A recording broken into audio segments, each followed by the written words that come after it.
I've only known of this man's existence for like a week now. And I know that's probably going to sound shocking to a lot of you guys who are more familiar with him. Of course, if you asked me who he was prior to that, I probably would have looked at you blankly. But can I just say, from the little bit that I've seen from him, I'm already speechless and taken aback. Not only by just how much of the impact that he had on so many of you guys watching, because he definitely seemed like someone that was loved by many. But his personality, like, he seems like one of a kind. The passion that he seems to have, the enthusiasm he had to his work as well, like, it's something that I'd never seen before, at least not to this level. And he's definitely an individual that I can't wait to kind of just unravel a little bit more as to kind of who he was, what he was about. And I know a lot of you guys wanted me to dive a lot deeper into this rabbit hole. So that's exactly why I'm going to be checking out this video. Hopefully this will give me a little bit more of a idea of who he was. And I know a lot of you guys are going to comment down in the comments below, also informing me, or maybe just a little bit extra. Speaking of which, guys, I'm doing some bonus content on the Patreon for those guys that aren't aware, posting new movie reactions, album reviews, and sitcom reviews every week. I've got, at the moment, around 50 plus exclusive bits of content on there at the moment. So if you guys are interested in getting that extra dose of nostalgia as a legend's perspective on a lot of these classics that I'm showing you guys on the screen, and I'll definitely recommend checking out the Patreon, linked in the description below. Of course, it'll be great to support the channel, guys, if you love my content. But yeah, as always, guys, look, definitely let me know some bits you guys want me to check out from Steve Irwin, or just some other iconic individuals from the past that you guys want me to check out. I always love when you guys put me onto people, and Steve Irwin is another one of those individuals that you guys put me onto, so I'll be very curious to see what you guys suggest in the comments below. But of course, guys, with that being said, let's get straight into this video. Let's go. Crikey, it's the untold truth of Steve Irwin. From the time he saved his friend from an angry croc to the freak accident that led to his death, here's everything you wanted to know about the legendary crocodile hunter. Good day. The usual disclaimer clearly states that people shouldn't try this at home unless they happen to be a professional. Right. I wouldn't even try this if you pay me $1 million. At the very least, Steve Irwin had some serious cred from a very, very young age. According to his obituary in The Guardian, he kicked off his snake handling career in earnest at the remarkably tender age of 6, back when he was given a 12-foot scrub python as a pet. He named his pet snake Fred. Don't ask us why. Now see how he had a pet. Come on, man, this guy's born for this. He had a pet snake at 6. Weren't his parents like in this kind of life, this job, like, weren't they also like wildlife, in the wildlife scene as well? You guys let me know, man, because yeah, he seemed like he was into this stuff from young. Tender age of 6, back when he was given a 12-foot scrub python as a pet. He named his pet snake Fred. Don't ask us why. Now see how he's opening up his mouth, and he's got his. Hang on. No biting now. Irwin told Reptiles magazine that he started catching snakes when he was about 4 years old, and he reportedly captured his very first brown snake simply by putting his foot down on it. Dad came over and decked me out of the way. It's the second most venomous snake in the world. Under his father's watchful eye, Irwin reportedly jumped on the back of his first crocodile at the equally tender age of 9. Talk about a natural. So dangerous. Obviously, his dad did something right, because Irwin somehow managed to make it to adulthood, thank the heavens. In 2004, it seems like his dad was involved in this scene. Got Irwin to open up about some of his biggest and scariest close calls. Irwin told a harrowing tale that involved his best friend Wes and a massive crocodile named Graham. Croc hunter Steve Irwin says his colleague was lucky not to have lost his leg. Apparently, Graham had bitten Irwin once before on the hand, back when he and Wes were tasked with shoring up the reptile's enclosure during a flood. Wes and I met up when he was a teenager, and between us, we've wrestled and wrangled and tossed more crocs than you can poke a stick at. Clearly, the crocodile didn't appreciate the intrusion, especially since he was sharing the enclosure with his crocodile girlfriend, Bindi. She's so shy. Bindi. Isn't Bindi the name of his daughter? King, Graham snuck up on Wes, grabbed him right by the bottom, and just started killing him right in front of me. Irwin said he immediately hopped onto the croc, grabbed his back leg, and twisted with all his might. Graham finally dropped his friend, and the men headed straight to the hospital, where Wes got stitched up and put back together. And Graham, well, they almost lost him too, to food poisoning. Somehow we're trying to feel really bad about Graham's food poisoning, but it's not working. Maybe it just hasn't hit us yet. Irwin spent his Wow, entire so life his best friend's Wes got his leg bit up. Like, this is kind of stuff is just I'd like you gotta be a different type of character to be diving into stuff, especially with crocodiles and like just I feel like the unpredictability of it, like and they could just snap on you like in an instant. But what do I know, man? That's from I've only seen videos, but it looks so dangerous. not working. Maybe it just hasn't hit us yet. Irwin spent his entire life working with some of the most dangerous animals in the world. Nearly killed both of us. Son of a gun. So when he was killed by a stingray, the world's Oh, collective let me see response that again, though. What? entire just life happened there? working He's with got some of the some most fast dangerous animals in reflexes. the world. Nearly killed both of us. Did he Son of a get? gun. Did he get a bit, or did he So dodge when he that? was killed by a stingray, that was the world's out of collective nowhere. response was, seriously? It shocked us all that his life would be taken by a relatively docile creature. The media called it a freak accident, but just how freaky was it? Well, when you stop to break it Stingray. down, it was actually pretty darn freaky. According to Slate, there aren't solid numbers on how many people have actually been killed by stingrays, but estimates range between 17 and 30 incidents worldwide. Not per 17 year, and mind you. There are only about 17 to 30 stingray deaths recorded by humans ever. There have likely been a few more deaths, but these incidents aren't tracked particularly well. The Atlantic says Irwin was the first Australian to have a deadly encounter with a stingray in 60 years. Science Line studied exactly how dangerous stingrays are. For one thing, they're massive creatures. They can grow up to 14 feet long and weigh in at a whopping 750 pounds. Also, they're venomous, but they don't tend to be particularly hostile. There are around 1,500 stingray-related incidents every year in the United States, but most of those injuries involve discomfort, certainly not death. Unless, of Right. course, you're trained and well-practiced, you should always give venomous creatures a wide berth. What we're trying to say is, just Yeah. keep away from stingrays, okay?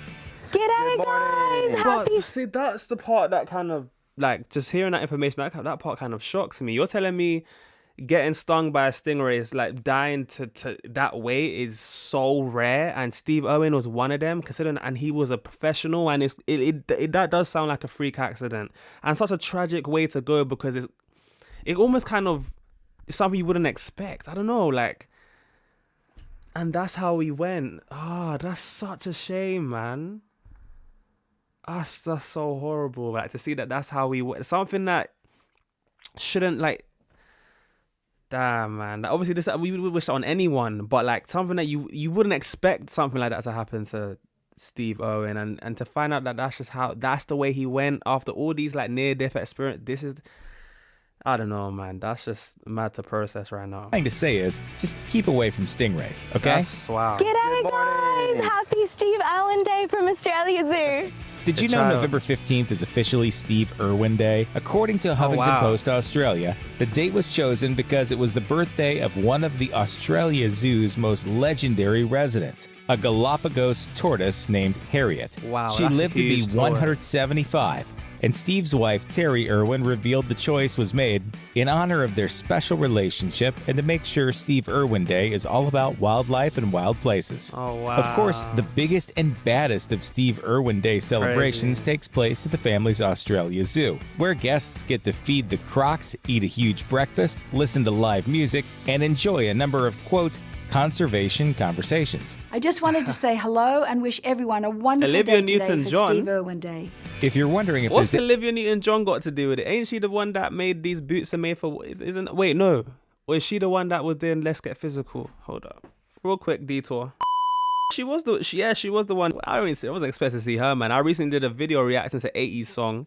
That's one of those songs I only recently discovered, and I'm seeing Olivia Newton-John now in this. enjoy a number of, quote, conservation conversations. I just wanted to say hello and wish everyone a wonderful day today for Steve Irwin Day. If you're wondering if there's anything you can do to observe Irwin's special day, Interesting. there is. Khaki it. And remember, as they say in Oz, Justin to khaki Timberlake. it. Or as we say in America, khaki.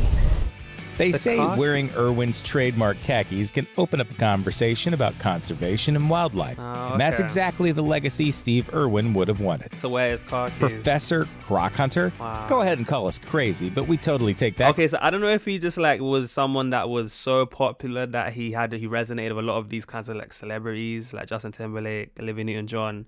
But this khaki thing he's also talking about as well, that the conversation mentioned just now, it definitely seemed that people really did things in honor and tribute of his memory. So yeah, he's definitely someone that was loved by many. Because look at the way people are just like paying homage, man. Professor Rock Hunter, go ahead and call us crazy, but we totally take that class in a heartbeat. Oh my God. In 2007, Australian Broadcasting Corporation reported that Terry Irwin had accepted an honorary professorship on her late husband's behalf. The posthumous award was given by the University of Queensland, but tragically, Steve died before he ever found out the university had decided to make him a professor. The honorary position recognized all of the conservation work that Steve spent the better part of his life performing. It also paid tribute to his partnership with the university in its ongoing project to tag and track adult crocodiles. Come on, big buddy. Come on, big fella. Come on. Here he goes. Steve wasn't the only family member honored by the university. In 2015, Terry was also given an honorary doctorate for her continued work in conservation and education. Wow. Some Australians evidently took issue with Steve Irwin's persona. Of course, many of his fellow countrymen viewed his untimely death with tremendous shock and grief, but some Australians thought Irwin was less of a crusader and more of a stereotype. In many regards, he perfectly embodied how many people envision Australians: down to earth, capable of surviving the wildest terrain, fond of saying things like crikey and g'day all the time. On the other hand, he was so over the top that plenty of Aussies wanted to distance themselves from what they thought was an unfortunate stereotype. So you're either sitting in your chair like this going, my goodness, or you're on, going like this, watching the telly. Irwin was totally aware of his reputation, too. After his death, Australian Broadcasting Corporation quoted him as having once said, "Back here in my own country, some people find me a bit embarrassing. They kind of cringe, you know?" Meanwhile, it was definitely a very different story in the USA. Crikey, it's phenomenal in America. Phenomenal. It's just, I'm a rock star. Okay, yeah. Do you know what? I'm one of those people that, like, I think it's different when you're in the country versus when you're hearing it from outside. Because I know, like, me being British, like, I get that. Because a lot of you guys are watching on from the UK anyways. A lot of you guys from the US, Canada, Australia, like, you guys from all over, to be fair. Germany. A lot of you, comment down below where you're watching from, just a quick random tangent. But I can imagine that, right? Like, because he does have this kind of stereotypical kind of, like, he fits that like view that I feel like a lot of people outside Australia kind of have on Australians. Similar to, like, if a lot of people think a lot of people in the UK sound like, okay, Jimmy, why don't we go outside and have some tea and crumpets and let's go visit the Queen today at Buckingham Palace. That's the kind of character that us Brits get, but obviously not all of us think and talk like that. I mean, I'm someone who doesn't talk like that, even though some of you guys probably say I sound like that. But regardless, I'm sure, what is one from the US? I don't even know if the US have one. Like, what is a US stereotype? I don't know, to be fair, there's some accents that are a bit stereotypical. But either way, yeah, I can see how people from the Australia would find him a bit cringe. I can see that element there, because he does seem like he played into that archetype. But that's interesting, man. That's interesting. In 2004, Steve Irwin sent the world into a tizzy when footage surfaced that featured him feeding a crocodile in front of onlookers. And not to mention, I was one of the people that was, like, definitely jumping on the stereotypes, because that's what I hear as well. So I apologize to my Australians. He might have thought that was got a bit offended by that. But hey, it's a bit of banter.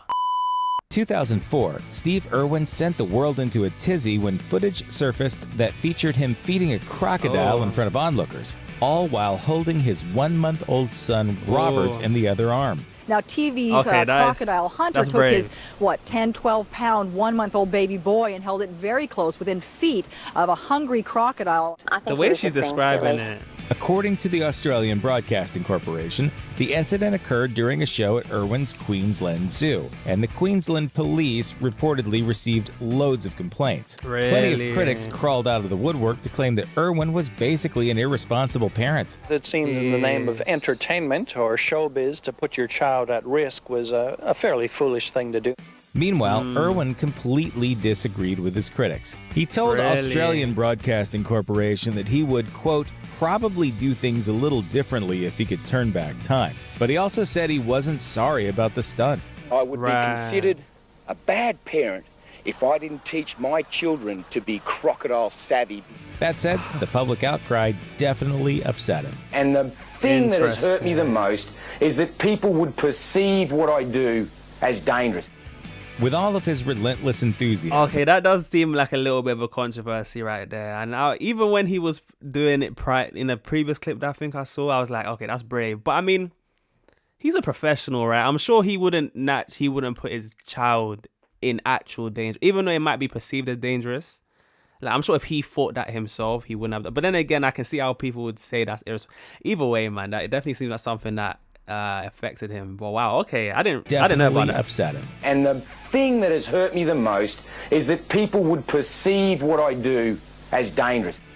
With all of his relentless enthusiasm, it would be rather easy to dismiss Steve Irwin as a tireless showman who just wanted attention, lots of it. A python from a... you might have to cut him, he's biting my neck. He was hugely polarizing even within the wildlife conservation and education community. Really? But a lot of people never really knew too much about the tremendous amounts of valuable work he did off camera. Bro, these clips are so distracting. Have a look at this little blighter. Crikey, he's as fat as mud. Through a partnership with researchers from the University of Queensland, Irwin helped trap and tag crocodiles so that their movements could be monitored. According to the Smithsonian, that program has unearthed some pretty awesome info about crocodiles over the years. How far their territories reach, how deep they can dive, and how they often live in groups with a really rather complicated social hierarchy. The kindest and safest way to control a croc is to get as many people as you can to sit on him. In 2004, Irwin and the university... These crocodiles must be strong, though. When you got like 1, 2, 3, 4, 5, like 6 people on top of a crocodile just to like subdue it, like just to put into submission, like that's a lot of people. It must be a hard animal to maintain, man. Jeez, and they look huge though. But I don't know. I'll be so curious to see like how strong they are. They must be strong if you need 6 people to hold it down. Like what? As many people as you can to sit on him. To restrain In 2004, Irwin and the university launched a new program graced with the superior name Crocs in Space. The program outfitted saltwater crocodiles with remote trackers that were monitored from satellites, and we've learned some seriously remarkable stuff in the programs Irwin supported and helped fund. Did you know a non-dominant male crocodile can travel hundreds of miles, or that they can hold their breath for around 7 hours? At the end of the day, crocodiles are ridiculously cool animals, and we didn't know any of this before Irwin and his family got involved. Wow. Sure, his methods were occasionally controversial, but you can't argue about whether or not Steve Irwin's heart was in the right place. Right. Oh man, they are so cute. You just want to hug them and kiss on them and squeeze their little hairy face. That's why it's frankly a little bit strange that he outright refused to become a vegetarian.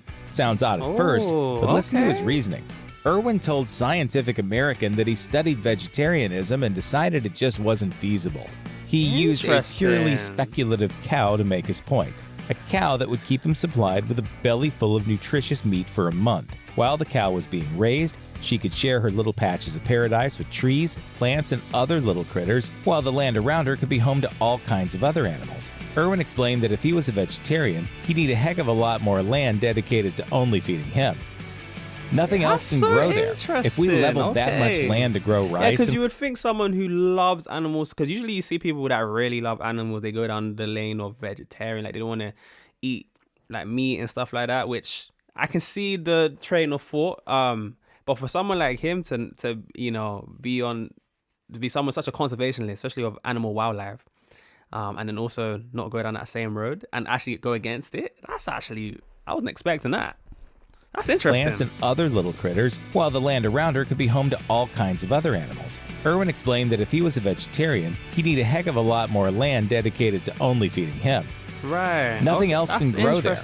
If we leveled that much land to grow rice and whatever, then no other animal could live there except for some insect pest species. Makes sense, doesn't it? Okay. Wait, let me hear that again. I'm trying to wrap my brain. He'd need a heck of a lot more land dedicated to only feeding him. Nothing else can grow there. If we leveled that much land to grow rice and whatever, then no other animal could live there except for some insect pest species. Makes sense, doesn't it? Irwin preached conservation and education, and of course we can all get behind that. When Scientific American asked Irwin what he thought about areas of the world like Indonesia, places where habitat destruction wasn't going to be stopped anytime soon, he had a solution for the problem. He called it time capsule endangered animals. Yes! The biggest and grandest arrivals of Australia Zoo's history is happening right now. Essentially, Irwin wanted to take endangered animal populations out of the wild and place them in zoos. There, they'd be protected from wholesale slaughter or the slow death that goes along with habitat destruction. Meanwhile, researchers would learn everything they could, set up habitats for them in captivity, and breed them. Once habitat destruction, deforestation, and other threats to survival were reversed, they could be reintroduced to the wild and the species would be rebuilt. Irwin believed that's how zoos should ultimately be utilized, and he was hugely in favor of zoos taking responsibility for all the animals in their particular region. He told Scientific American, "We have to be educational facilities with the ability to put animals back in the wild when the critical stage is over." Impressive. Irwin's love of animals, particularly the creepy crawly variety, isn't as unlikely as... I've never viewed zoos that, you know, because I've only really seen views as like for the entertainment value or just like the intrigue. But I hear it. I mean, I guess he's saying that zoos should function in the other aspects of being responsible for preserving these like species, these animals and stuff. And that's an interesting concept. I think don't they do that now though? Like, don't zoos keep rare species in the zoo to kind of preserve them? Isn't that like a thing? And is that something that Steve Irwin was definitely behind, like, or at least got the ball rolling for? Because I feel like I've seen or heard of stuff like that nowadays, where zoos kind of have that sort of responsibility. Or I could be grabbing that from someone. You guys let me know if I'm waffling here, but I feel like I've seen something like that before. With the ability to put animals back in the wild when the critical stage is over. Irwin's love of animals, particularly the creepy crawly variety, isn't as unlikely as it seems when you consider his highly unusual upbringing. He told Reptiles magazine that his love for wildlife started with his father Bob and his mother Lynn, who was a wildlife rehabilitator. As Irwin told Andrew Denton, and Mum was a maternity nurse who actually wanted to follow her passion, which was joey kangaroos and koalas and wombats and platypus, raising them. Irwin spent his life around animals, and in 1970, the family founded the Birwa Reptile Park that later grew into Steve's legacy, Australia Zoo. While Steve's mom taught him all about rehabilitation techniques and introducing animals back into the wild, his father was teaching him how to jump on crocodiles. Wonder how that went over with Mum. So just be very, very careful. Woo! Yes! Get right into it, baby. Get right into it. I'm really scared. That's okay. When the family finally founded the Birwa Reptile Park, they also started working with the East Coast Crocodile Management Program. According to Britannica's Advocacy for Animals, the goal was to capture crocodiles that had gotten too close to populated areas and relocate them somewhere that was safer for everyone involved. Irwin regularly went out with his father on catch and release missions. By the 1980s, he was doing it on his own. And in he goes, back into his deep, dark, dirty water. Check out one of our newest videos right here, plus even more grunge videos. Crazy. Look, this is one of those videos that I go watch a few times just to really take in all that information, but so much was said in here, so much interesting stuff that I wouldn't have anticipated, but definitely one that has informed me a little bit more and just who he was, the context a little bit more, so just kind of character that he was. Like, this seemed like something that was definitely his life. Like, his parents was involved in this stuff, and we didn't really hear much about it in this video in terms of his children. But his children seem to have gone on to, you know, get involved with kind of like the family business or the legacy. And it's just so interesting to see, like, and I'm always fascinated by people that kind of dedicate their lives to kind of to some sort of pursuit. And Steve Irwin is definitely one of those people that seem like he dedicated his life to animal, wildlife, and learning about them, and being involved in, you know, just conserving them and just being involved in any way possible, really. And it's just, he's just such an interesting character. He definitely seemed like he had his controversies. Maybe not everybody was fond of him, but definitely, yeah, like the commentator said, he was someone that you could just tell his heart was in the right place, and his passion and love for what he did was apparent. Like, I don't think anyone can dispute that, and that's something that You gotta respect, man. And that's something that's always nice to see when you see someone that is involved in something that they love, and they're not just doing it because they have to. And I always feel like you get the best kinds of impacts and results from individuals like that when they're involved in something. And Steve definitely seemed like he had a big and positive impacts on animal conservation and on wildlife, especially in teaching us a lot about kind of what alligators get up to, right? Or crocodiles. Did I use the wrong word? I don't know. Can you use those words interchangeably? I don't know. I'm sure someone will inform me. Either way, this has been a great insight. Of course, guys, if you made this point, comment on a green heart so I know you made this point. Let me know some bits and bobs you guys also let me check out. And also let me know how this one resonated with you. Was there any parts in here that you guys feel like, were you one of those people that weren't too fond of Steve, or did you love him through and through? Did you watch some of his shows? Were you aware of a lot of this information that was said in this video? And if you were aware of this, what do you think there's stuff that was missed out, or maybe parts that maybe aren't as true, or that maybe need a bit of context, or maybe even some things that I might have understood? Look, I'd love to know what you guys have to say in the comments below, as always. And of course, guys, look, shout out to you guys that always make it through to the end of these videos, that make this point. Look, like the video before you head on out, especially if you enjoyed the video, do me a big favor. And of course, if you want to see my first time react to Steve Irwin, I'll leave that linked at the end of the video. But as always, guys, I've been your boy JayFlex, and I'll see you guys in the next one. Peace.